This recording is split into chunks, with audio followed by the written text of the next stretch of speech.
Hey guys, welcome to Crazy Burger. So we're going to be continuing our look at all the Evercade carts on the Super Pocket, and in this video we're going to be looking at carts 21 to 25.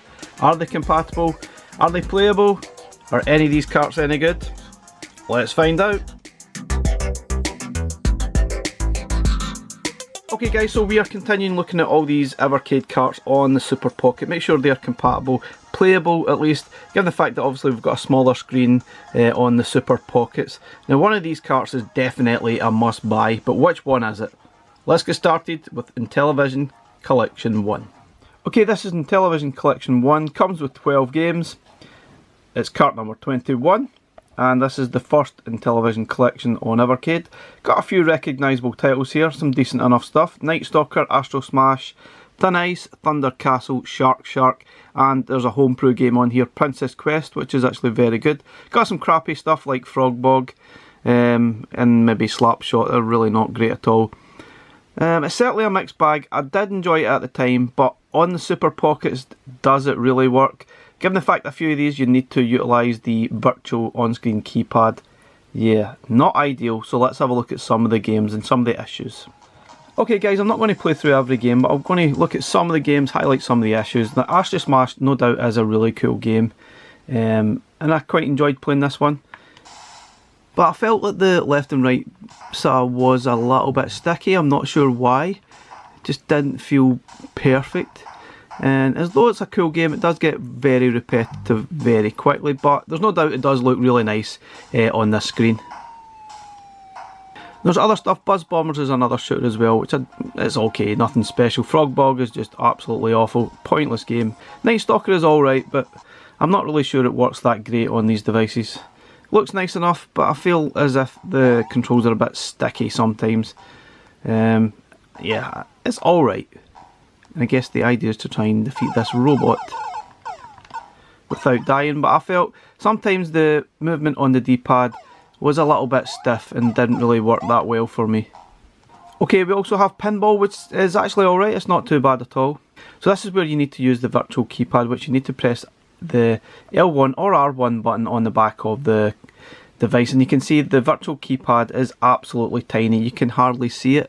So select one or two, and you hold down the L1 or R1 button and press 1, then you have to actually maneuver down to the enter button at the bottom, and you can see it's very tough to do on the device. It's hard.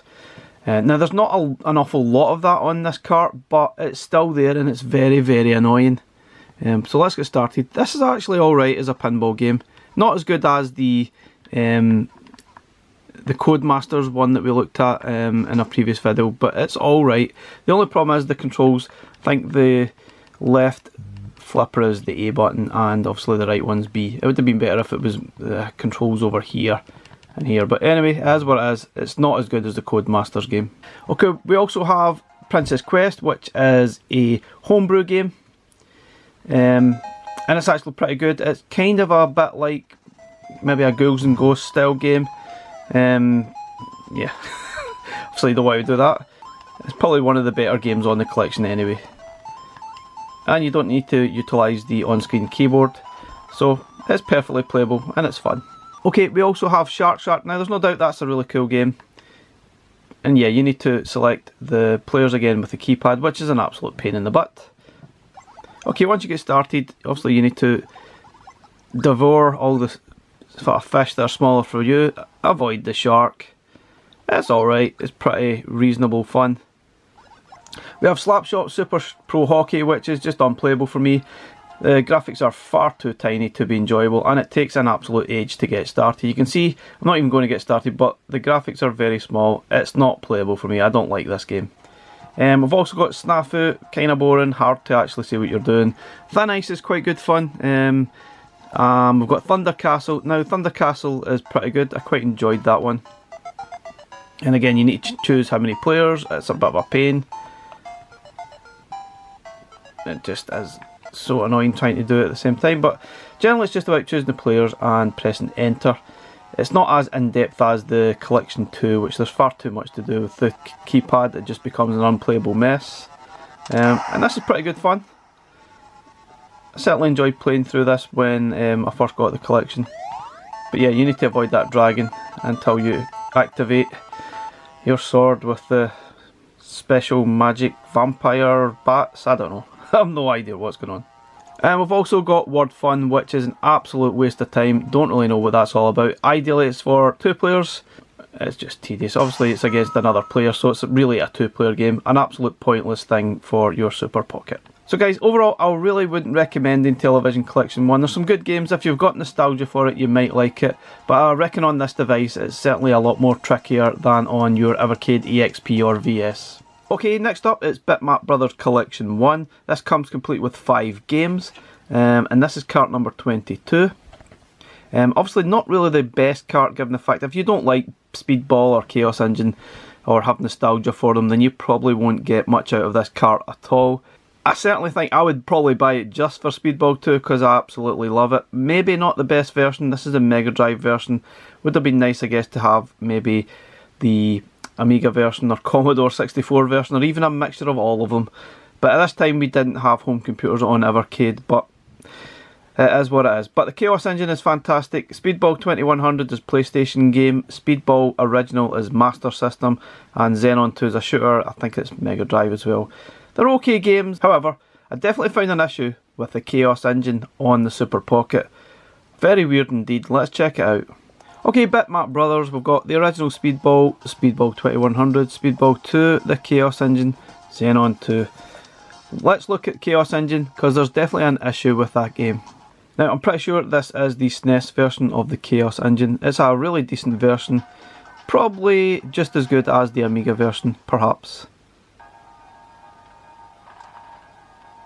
I think at the time it was the Mega Drive version I had, and it was very, very tough. This one's more fun to play, I'd say. I think they run at slightly different speeds, which is why this one's better. This one runs a little bit faster. Anyway, it's an excellent game, but there's a specific issue that will probably make this game completely unplayable. And it looks fantastic, but one issue which becomes so apparent is if you press the D-pad down, it pauses and unpauses the game. Now in frantic times when you're playing through this game, you're going to keep pressing that and it's going to be an absolute nightmare. Now obviously if you're aware of it, you might want to be more gentle and you'll probably avoid actually doing that.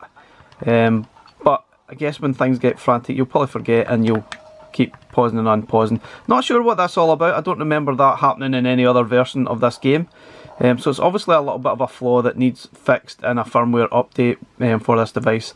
Now that's a shame because as you can see this is a fantastic title and it looks amazing on the Super Pocket, so that is a bit of a shame.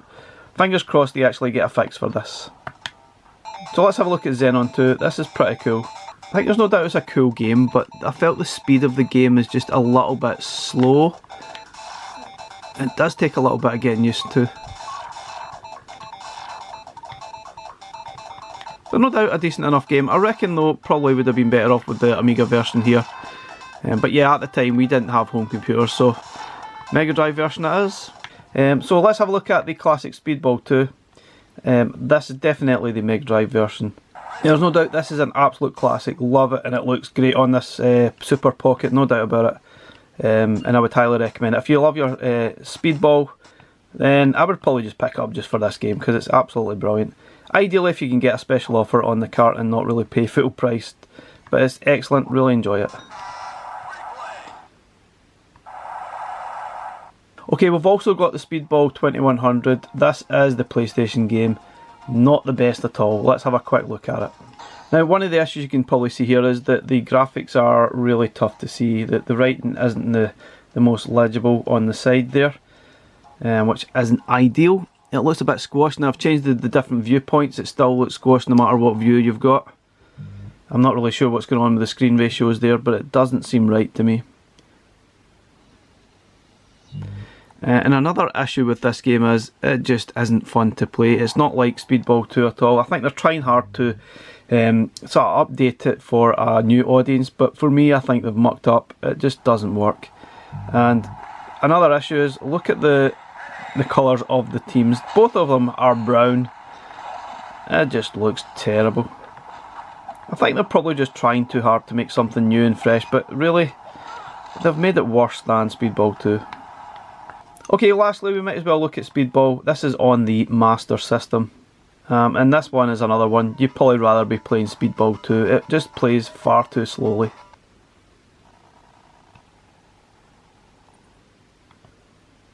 But yeah, you can see it feels like the sort of players are running on treacle. Which means it's not really that much fun to play. It's boring and you've no idea if someone just scored there or not. Anyway, overall, probably one of those collections that you really would only buy if you like Speedball 2. Otherwise, probably one to avoid. Okay, next up, is this the must-have cart for your Super Pocket? It certainly was for all the Evercade devices. This is Renovation Collection 1, comes with 12 games, and this is cart number 23, and this is definitely a firm favourite out there in Evercade community. It's fantastic, a lot of really cool games. We've got Arcus Odyssey, Beast Wrestler, Dino Land, El Viento, Excel, which is that RPG, Final Zone, Gaiares, Granada, Soldis, Trezia, Valis and Valis 3. A very interesting collection of games. Is it worth buying for your Super Pocket? I'd say yes. Let's have a look at some of the games. I found a couple issues that probably won't suit, but overall probably one of the must-have titles for your Super Pocket. Okay, let's have a look at Renovation Collection then. Arcus Odyssey, this one looks excellent on this Pocket. Definitely one of those games that seems to suit this device perfectly. Feel sometimes the D-pad feels a little bit sticky hitting those diagonals sometimes though, which might be a problem when playing the game, but it certainly looks really nice and plays decent enough. Don't really remember the graphics shimmering though in any of the other versions. Okay, we've got Beast Wrestler, which I'm really not going to play. I think it's a terrible game. Looks nice enough, but it plays awful. We've got Dino Land, it's another pinball game. We seem to have tons of pinball games on the Evercade. It does control exactly the same way, I think, as the Codemasters game. I think, yeah. So it's the D-pad for left and B for the right one. So that works perfectly fine. It's certainly a lot of fun to play. But it does play very slowly. That's nothing to do with the Pocket, that's just how the game was. But if I was going to play a pinball game, I would probably go for the Codemasters game rather than this one. Okay, we've also got El Viento, which is an excellent sort of side-scrolling slash 'em kind of game. Pretty decent. Not sure if you would describe this as a platformer, I don't really know. Metroidvania? I don't know. It's pretty cool, an action title of some sorts. It's pretty good fun.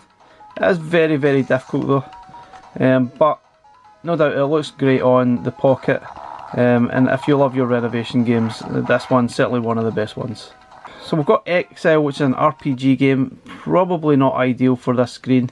Again, we've got a lot of text obviously given the fact it's an RPG game. You can certainly read it, so it's absolutely fine.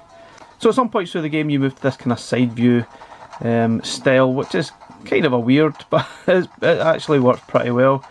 I found these sections pretty difficult though. Even utilising save states, I kind of get a little bit frustrated with it, but if you've got the patience you'll probably enjoy it.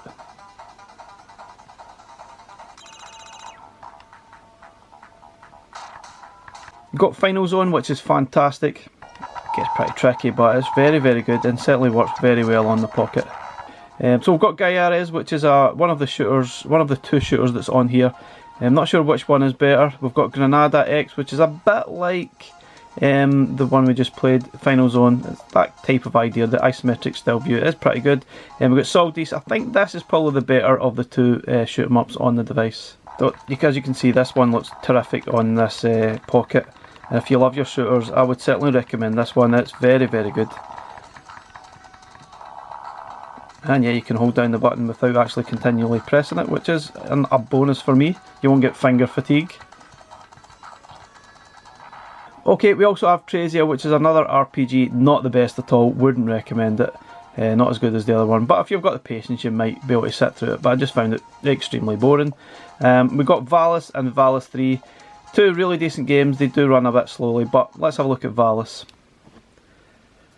I always felt like the character was running in treacle, but they're really good fun games to actually play through. So guys, I would totally recommend the Renovation Collection. It's an excellent overall cart and still probably one of the best collections on Evercade. and I would recommend this for your Super Pocket.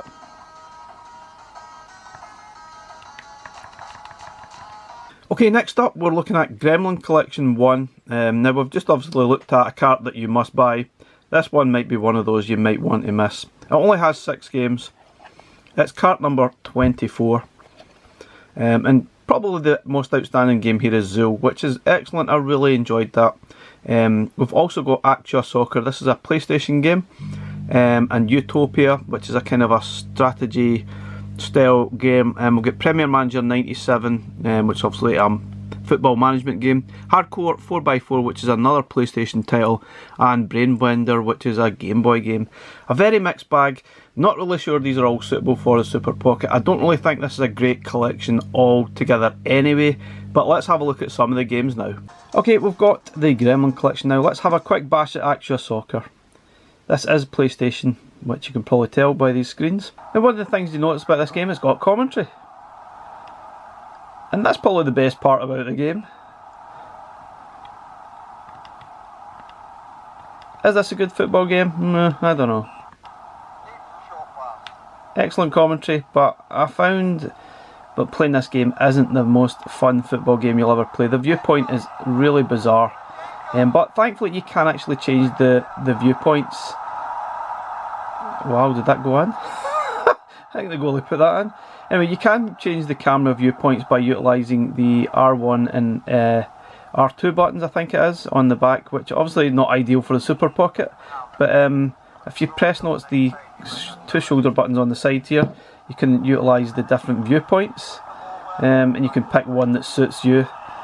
And sometimes it definitely helps. I'm not sure which one is best. Probably defeats the purpose to play it like this. But at least it keeps the camera stable. Otherwise the camera really is all over the place at times and makes the game a little bit less fun to play. Okay, we've got Brain Bender, which is a kind of a puzzle Game Boy game. Let's have a quick look at it. Effect is kind of annoying. So you're trying to manoeuvre these mirrors to activate the thing at the end in the corner up here. Let's see. So you need to manoeuvre the mirrors correctly without reflecting it back in itself, or otherwise you'll run out of time. So you need to press the buttons in the right way, which I'm not, without running out of time. But I found this one a bit tricky to play through. Didn't really enjoy it that much, and yeah, I'm not sure I'd recommend it. It does look nice on the Pocket though. So we've also got Hardcore 4x4. Now this one is also a PlayStation game. Wasn't a big fan of this on the Evercade handheld, but I found it probably a lot more fun on the Pocket, which was kind of a weird to me. Now you can utilise the shoulder buttons here as well, but I'm pretty sure it's just to activate the horn. This one does get confusing because the terrain backgrounds seem to merge with the actual path that you're supposed to take, so it is confusing which way you're supposed to go sometimes. But it's actually alright. It seems to work a lot better on the Super Pocket than I remember it working on the EXP, which is kind of funny. I got more enjoyment out of it on this anyway than I did originally. So if you have nostalgia for this one, you might want to pick up just for this game maybe. I don't know. Probably not worth it. Kind of, after a full lap of this, I kind of feel a bit sickish with just the constant up and down with the truck on the terrain. Okay, a game you probably want to avoid is probably the Premier Manager game. If you've never really played soccer management games, then you'll probably never really want to start. So you can see here, I really don't think this is suited for the Super Pocket. A lot of the sort of text is a little bit too small. I don't think this is the most ideal game. If you like your soccer management games, then you might get some enjoyment out of it. Personally, not for me. I'd rather play this on a larger screen. So another game you probably won't like is Utopia. And this, I think it's kind of like a populist style game. It's definitely one of those games you have to sort of look at the manual. But you can see, look at the things that you need to activate down the bottom. They're really rather small, so maybe not the best game again for the Pocket at all. Now probably the best game on the collection I would say is Zool, and this is probably the best version we could have got as well. This is a Mega Drive version and it's arguably better than the SNES version and the Amiga versions. So is it worth it just to pick up just for this game? Not really sure. It does play well, it does look fantastic, but is it worth it just for this one game? Hard to say. Okay, next up it's Morphcat Games Collection 1, and this only comes with 3 games, it says there, although it's got 2 special bonuses. This really should have 5 games included. We've got Micromages Special Edition and Super Bat Puncher Demo. It almost feels like a full game rather than a demo. So on the face of it, doesn't look like great value. And one of the problems we've got here is Micromages is an excellent game, but it's meant as a multiplayer title, and the sprites are very, very tiny. So for your Super Pocket, this probably is a cart you really don't want, which is a shame because there's some good titles in here. So got the original Micromages, Bobble, which is excellent, Space Gulls, another excellent game, Super Bat Puncher, which is really cool, and the additional levels for Micromages. Now, not a great value cart given the fact there's not a lot of games, and most of the games are pretty short, and Micromages is meant for multiplayer. Probably not one you want to buy, which is a shame, but it's still a really good cart to play through, but it's not going to last forever. Okay, let's have a look at Morphcat Games. Bobble is fantastic, really enjoyed this game. There's no doubt these games are really, really good. All of them are pretty short though. This was probably my favouriteest game on this collection. It's very different to anything else you'll probably play. And yeah, I love it. It's very addictive stuff. So no doubt I think this could be one of the best games on the collection, along with Space Gulls. Okay, let's have a look at Micromages and we'll highlight one of the issues, which is pretty obvious. The graphics are too small, and also it is meant to be played as a multiplayer game. You get so much fun playing this as a 4-player game, and as you can see the main character sprite is absolutely tiny, which isn't great for these sort of Super Pockets. Still a great game though, and it works pretty well on the Super Pockets, but if you've got bad eyesight, this is going to be a nightmare scenario for you. So the second quest is pretty much the same stuff, it's the same arguments. Space Gulls, fantastic game, looks great on this device too. Still got those small sprites, but this is good fun to play. This one definitely surprised me at how addictive and fun it was. You basically try to, I think, rescue some of your friends throughout the levels. Not the longest game, I'm pretty sure someone speedrun this game in about 8 minutes or something. Personally, no, I'm probably nowhere near that. Probably more like 80 minutes for me, but it's still a fun game. I really enjoyed it. Okay, the last game on this collection, Super Bat Puncher, which was kind of titled as a demo, but it still feels like a full game to me. Having played through most of it, it still took me a couple hours to go through. It felt like a full game. Not sure why they titled that a demo. I guess they never really properly finished it. Considering this is a demo, I think it's fantastic. Really good fun.